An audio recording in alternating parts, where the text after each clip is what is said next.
Hey there, welcome to another video.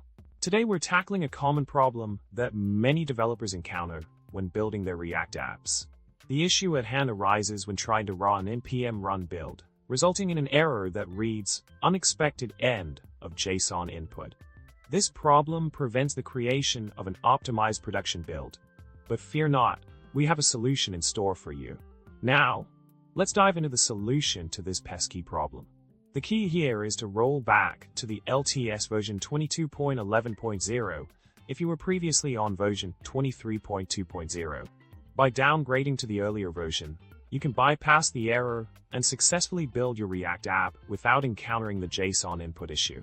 Remember, it's always essential to stay up to date with the latest updates and versions to ensure smooth sailing with your projects.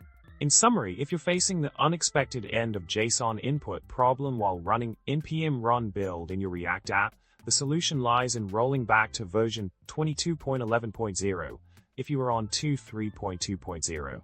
Don't let this error derail your progress. Make the switch and get back to building your awesome projects. Thanks for tuning in, and remember to subscribe, like, and drop a comment below with your thoughts.